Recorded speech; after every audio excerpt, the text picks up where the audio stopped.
बातमी मुंबईतून. मुंबई पालिकेच्या वॉर्ड ऑफिस समोर कंत्राटदार भिडल्याची धक्कादायक घटना घडली.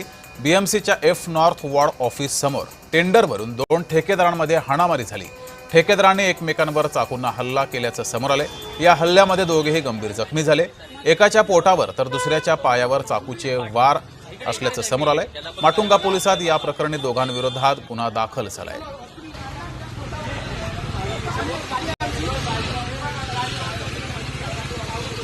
धीर चेपलेला आहे. आम्ही कोणाच्या आश्रयाखाली आहोत हे त्यांना पक्क माहिती आहे आणि त्यामुळे कंत्राटदार कोणालाही ऐकेनासे झालेले आहेत. उद्या असं काही आम्ही बोलतो म्हणून आमच्यावरही वार करायला धावू शकतात. आम्ही ज्या मोठ्या पदावर आहेत आम्ही असुरक्षित आहोत. कधीही आमचा बळी जाऊ शकतो या अशा गुंड प्रवृत्तीच्या लोकांमुळे.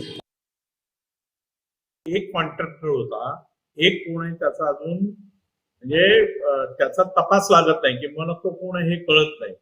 पण मारामारी झाली हे खरं आहे, प्राणघातक हल्ला झाला हेही खरं आहे. माटुंगा पोलीस स्टेशनला 307 कलमा अंतर्गत गुन्हा दाखल झालेला आहे आणि ज्या कॉन्ट्रॅक्टरला मार लागलाय तो हॉस्पिटलाइज आहे एवढी माझ्याकडे माहिती आहे. आणि माटुंगा पोलीस स्टेशनला याचा दखलपात्र गुन्हा दाखल झालेला आहे.